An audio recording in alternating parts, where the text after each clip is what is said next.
Bismillahirrahmanirrahim. Assalamualaikum warahmatullahi wabarakatuh.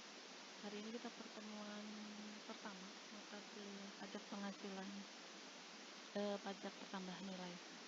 Oke, sebelum materi, Ibu mau menjelaskan tentang silabus dari materi pembelajaran PPN. Di sini ada 14 kali pertemuan untuk materi. Yang pertama itu teori-teori tentang PPN, terus pertemuan kedua tentang objek pajak PPN, terus pertemuan ketiga tentang subjek pajak PPN, terus yang keempat tentang dasar pengenaan pajak dan tarif PPN, terus pertemuan kelima tentang pajak masukan dan pajak keluaran, pertemuan keenam tentang saat dan tempat terutangnya PPN dan PPNBM, terus nanti pertemuan ketujuh itu ada review atau quiz, terus pertemuan 8 itu ada ujian tengah semester. Terus pertemuan ke-9 kita mulai materi lagi, yaitu faktur pajak, dan pertemuan 10 faktur pajak standar. Terus pertemuan ke-11 itu tentang fasilitas PPN. Pertemuan ke-12 itu tentang sanksi pajak dan restitusi. Terus pertemuan ke-13 itu tentang konsep dasar pengisian SPT masa PPN. Terus pertemuan ke-14 nanti kita belajar mengisi SPT PPN. Terus pertemuan 15 itu ada review sama kuis kedua, sama nanti di pertemuan ke-16 itu ada ujian akhir semester. Oke, selanjutnya kita masuk ke pertemuan 1 tentang teori-teori dasar PPN dulu.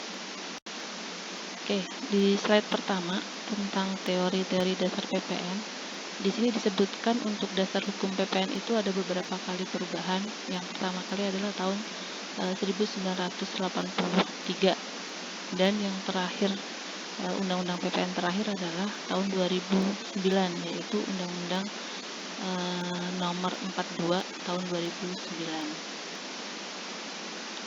Oke, di sini pengertian PPN sendiri adalah pajak pertambahan nilai, yaitu pajak atas konsumsi umum dalam negeri di daerah pabean, baik berupa konsumsi barang kena pajak maupun jasa kena pajak yang dikenakan bertingkat di setiap jalur produksi dan distribusi.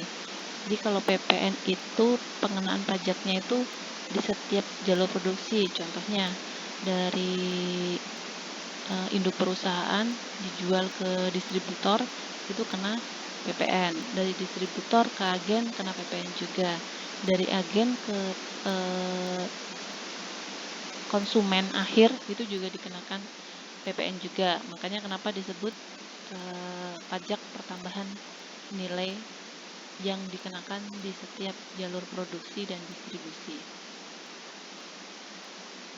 Oke, selanjutnya di sini diterangkan tentang sejarah PPN. PPN itu pertama kali disebutnya adalah pajak pembangunan pada tahun 1947. Selanjutnya berubah lagi menjadi pajak daerah, terus berubah lagi menjadi pajak peredaran. Setelah itu berubah lagi menjadi pajak penjualan, dan yang terakhir adalah pajak pertambahan nilai. Oke, selanjutnya ini ada latar belakang kenapa PPN yang tadinya pajak penjualan menjadi pajak pertambahan nilai. Kalau pajak penjualan itu bedanya adalah N-nya kecil. Kalau pajak pertambahan nilai N-nya di sini besar. Jadi kalian harus bisa membedakan. Kalau PPN N-nya kecil berarti itu sebutnya pajak penjualan. Kalau PPN-nya N-nya besar itu berarti pajak pertambahan nilai.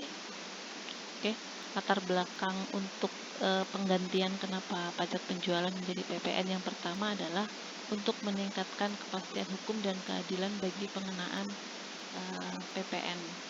Jadi pajak itu ada dasar hukumnya, yaitu undang-undang, makanya memiliki kekuatan hukum. Makanya kenapa ada perubahan-perubahan dalam PPN itu biar kepastian hukumnya dan keadilan bagi pengenaan pajaknya itu jelas. Karena di dalam undang-undang PPN itu memuat tentang tata cara pemungutan PPN, laporan, dan penyetorannya. Terus yang kedua itu untuk menyederhanakan sistem PPN. Semakin lama, makin kesini itu informasi semakin canggih, teknologi semakin berkembang. Jadi banyak sistem-sistem yang diubah, disederhanakan agar PPN itu mudah untuk dilaporkan. Terus yang ketiga adalah untuk mengurangi biaya kepatuhan. Jadi penyederhanaan sistem yang tadinya manual, pakai kertas dan sebagainya, itu sekarang diganti menggunakan sistem. Jadi bisa mengurangi biaya bagi wajib pajak yang patuh untuk melaporkan pajaknya. Yang keempat, semakin meningkatkan kepatuhan wajib pajak. Kalau sistem pelaporannya menjadi mudah, itu diharapkan wajib pajak juga menjadi patuh dan mau melaporkan dan menyetorkan pajaknya. Terus yang kelima adalah tidak mengganggu penerimaan PPN. Inti dari pergantian pajak penjualan menjadi PPN itu intinya adalah jangan sampai mengganggu penerimaan PPN. Kalau bisa justru meningkatkan penghasilan negara dari sektor pajak. Yang keenam, mengurangi distorsi dan peningkatan kegiatan ekonomi. Diharapkan dengan adanya pergantian ini membuat orang menjadi mau menjadi pengusaha kena pajak sebagai pemungut PPN.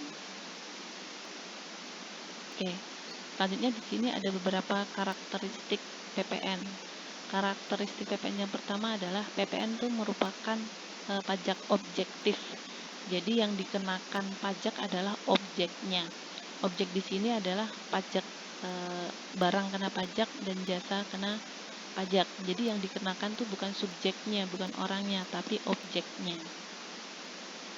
Terus yang kedua, PPN itu merupakan pajak tidak langsung, yang artinya adalah pajak PPN itu dikenakan bukan ke orang yang menjual barang kena pajak atau jasa kena pajak, tapi yang dikenakan adalah user yang menggunakan user yang menggunakan konsumsi barang kena pajak atau jasa kena pajak tersebut. Contohnya, kita kalau beli barang ke Indomaret, ke Alfa atau ke Carrefour, maka yang dikenain PPN adalah kita, bukan Alfamart-nya, bukan Indomaret-nya, tapi konsumennya yang dikenai. Nah, itu makanya disebut pajak tidak langsung. Nah, di sini adalah siklus bagaimana PPN itu dipungut oleh penjual yang dibebankan kepada pembeli. Jadi di sini penjual adalah sebagai penanggung jawab. Jadi barang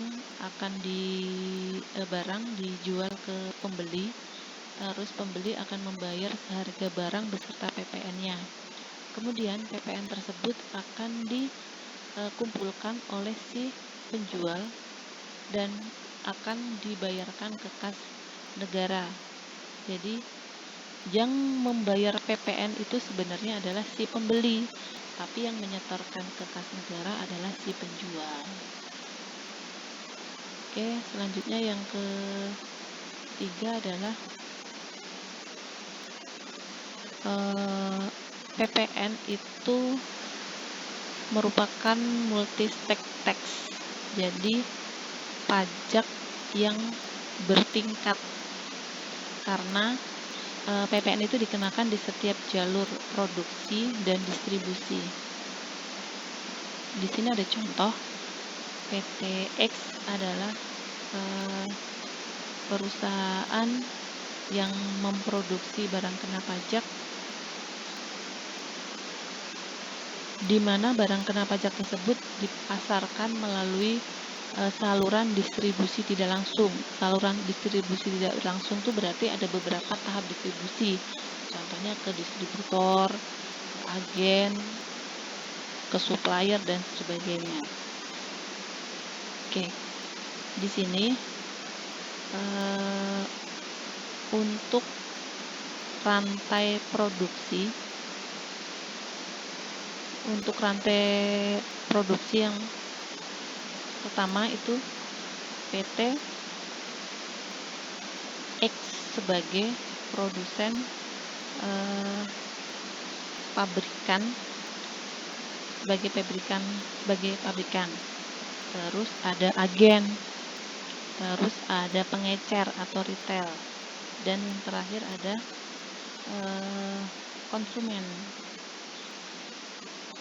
Oke, jadi paham ya, rantai produksinya itu ada, yang pertama ada PT sebagai produsen atau pabrikan, terus yang kedua ada agen, yang ketiga ada pengecer atau retail, terus yang keempat ada konsumen.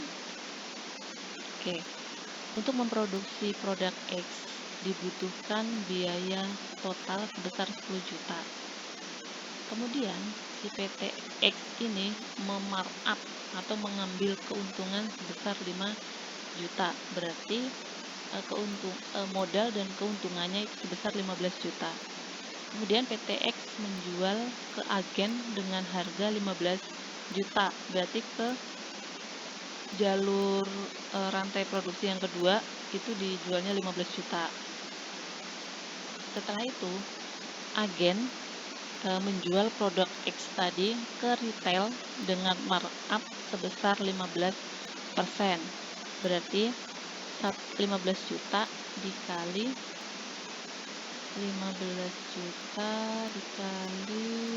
berapa tuh? Dikali 15%. Itu 2.250.000. Berarti harga jualnya si agen harga jual agen ke retail itu sebesar 17.250.000. Selanjutnya dari retail itu mengambil keuntungan sebesar 10%. Berarti kan tadi harga jualnya dari agen ke si retail kan 17.250. Berarti dikali 10%, 1.725.000. Jadi harga jualnya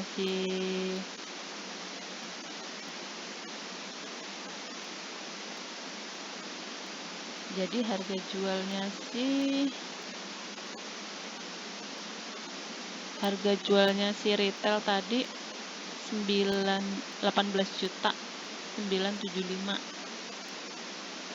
Oke. Selanjutnya di sini pertanyaannya adalah PPN dihitung berdasarkan dasar pengenaan pajak. Berapa total PPN yang dipungut untuk setiap produk X? Lihat di bagian untuk yang tabel ini. Yang pertama, di sini wajib pajak pemungutnya adalah PT X. Terus, jadi gini, pemungut pajaknya yang pertama X itu memungut pajak dari agen. Agen memungut pajak dari retail. Retail memungut pajak dari konsumen. Bisa dipahami? Oke. Selanjutnya, untuk PT ke agen itu biayanya 10 juta. Berarti PPN masukannya 1 juta. DPP atau barang yang dijualnya tadi harganya adalah 15 juta. Nah, PPN keluarannya berarti 10% dari DPP, yaitu 1.500.000. Untuk PPN tambahan PPN-nya berarti nomor 2 dikurangi nomor 3. Jadi PPN masukannya dikurangi dengan DPP-nya. Berarti pajak tambahannya adalah selisih dari pajak masukan ke DPP, yaitu 500.000. Sedangkan untuk yang penjualan retail ke agen itu biayanya tadi kan 15 juta karena harga yang dikasih ke agen dari PT ke agen tadi 15 juta. PPN-nya 1.500.000. Di PP-nya kan tadi agen ngasih markup-nya 15%. Jadinya adalah 17.250.000. PPN keluarannya adalah 10%-nya 1.725.000. PPN tambahannya 2 dikurangi nomor 3, 1.500.000 dikurangin 1.500.000 dikurangin 17. Ini harusnya keempat kali ya. Iya, ini harusnya 2 dikurangin 4.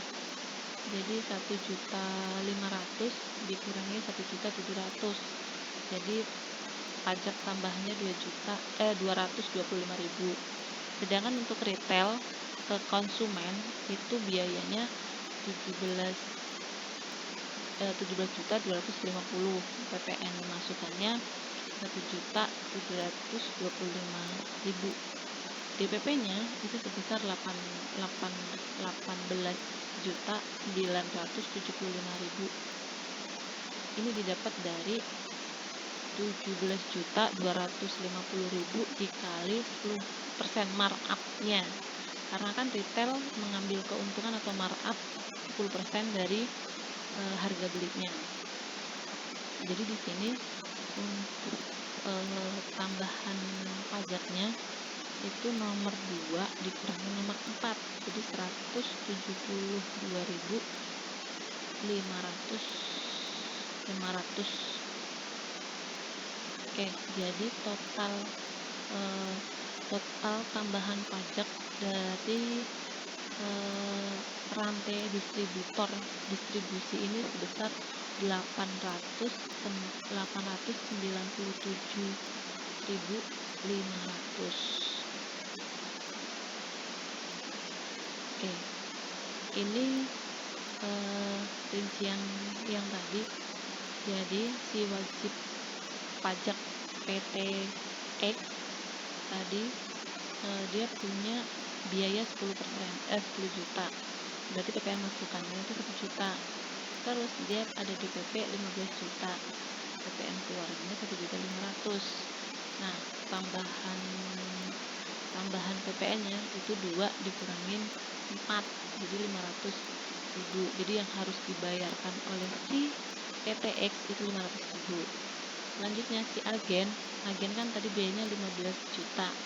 Nah, dia dapat PPN masukannya 1.500.000. Terus DPP-nya dia 17.250. PPN keluarannya dia 1.725.000. Berarti PPN yang harus dibayarkan adalah pajak masukannya dikurangi pajak keluaran 2.225.000. Selanjutnya untuk retail itu biayanya tadi 17.250. PPN masukannya 1.725.000.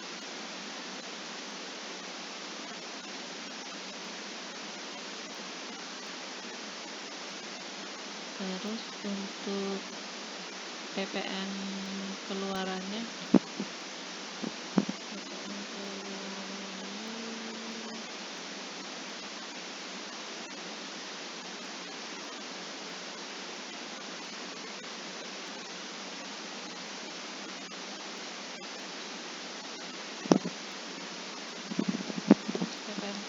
tadi 1.897.000 sekian. Jadi pajak yang harus dibayarkannya adalah 172.500. Oke. Terus selanjutnya nomor 4 itu ada karakteristik yang keempat. PPN itu dihitung dengan beberapa metode. Yang pertama adalah metode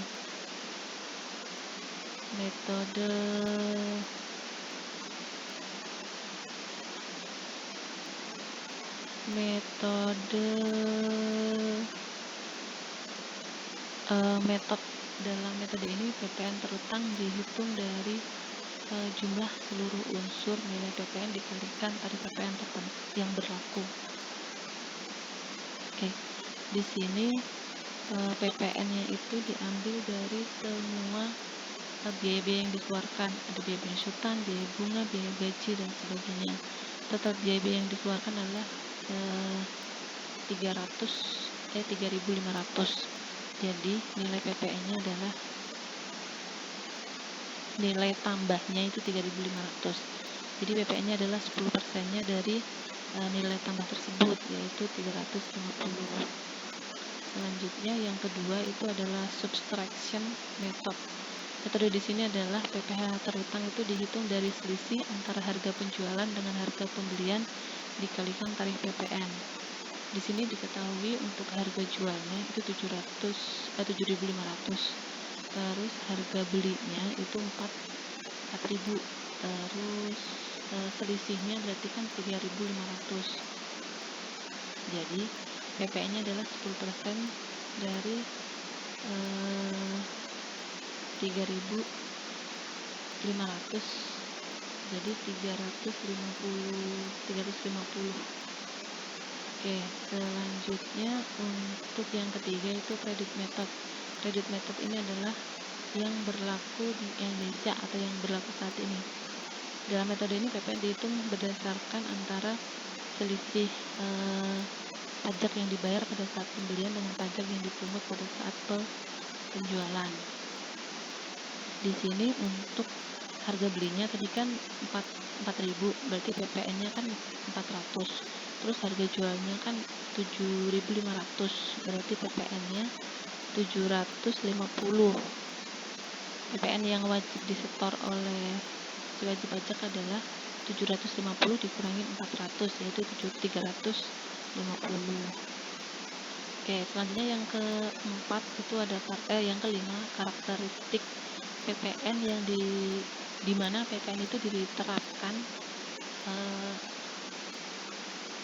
tipe konsumsi. Di sini intinya adalah PPN itu membedakan antara barang konsumsi dan barang modal. Untuk barang modal itu biaya modal PPN yang dikenakan untuk pembelian barang modal dan pembelian barang modal itu bisa dikreditkan semuanya, baik yang belum produksi maupun yang sudah produksi, baik yang sudah ada penjualan maupun yang belum ada penjualan. Oke, selanjutnya yang keenam itu PPN adalah pajak atas konsumsi umum dalam negeri. PPN itu dikenakan untuk konsumsi di dalam negeri, jadi orang beli dikonsumsi di dalam negeri, bukan untuk dibawa ke luar negeri dan sebagainya. Terus yang ketujuh, untuk mekanisme pemungutan pajak itu menggunakan faktur pajak. Jadi di Indonesia kalau ada pemungutan pajak itu wajib ada yang namanya faktur pajak. Jadi kalau kita beli sesuatu yang dikenakan pajak, maka kita harus meminta faktur pajaknya.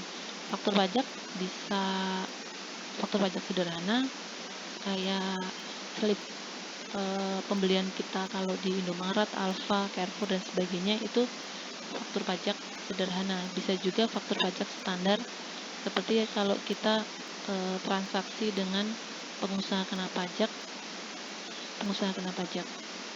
Oke, selanjutnya yang ke-8 itu PPN itu bersifat non kumulatif. Jadi biarpun tadi PPN dikenakan di setiap rantai jalur produksi dan distribusi, tapi pengenaan pajaknya itu tidak kumulatif. Yang dikenakan tadi kan cuma selisihnya saja, selisih dari pembelian ke penjualan. Jadi tidak kumulatif, tidak dijumlah dari total pembeliannya. Terus yang ke-9 itu PPN menggunakan tarif tunggal, yaitu 10%. Dikecualikan juga ada tarif 0% untuk ekspor. Oke, selanjutnya untuk mekanisme pengenaan PPN. Yang pertama, setiap pengusaha kena pajak yang menyerahkan barang kena pajak atau jasa kena pajak itu diwajibkan membuat faktur pajak. Jadi kalau ada pengusaha yang sudah menjadi pengusaha kena pajak, maka setiap penyerahan barangnya atau penjual barangnya itu harus menggunakan faktur pajak. Terus yang kedua itu pada saat PKP tersebut membeli barang kena pajak, maka bisa faktur pajaknya itu bisa diakui sebagai faktur pajak masukan. Terus yang ketiga, faktur pajak masukan tersebut yang diterima pengusaha kena pajak dari pembelian barang kena pajak itu boleh dikreditkan. Terus yang keempat, setiap pengusaha kena pajak diwajibkan melaporkan pemungutan pembayaran pajaknya selambat-lambatnya tanggal 20 setelah masa pajak berakhir. Kalau sekarang itu tanggal 30. Jadi kalau seumpama masa pajaknya September, terakhir lapor adalah 31 Oktober. Terus ini ada latihan soal, nanti kalian bisa kerjakan buat latihan aja, nggak perlu dikumpulkan, terus buat latihan aja. Oke, sekian materi pertemuan 1. Kalau ada pertanyaan boleh di WA group atau di komen. Terima kasih. Assalamualaikum warahmatullahi wabarakatuh.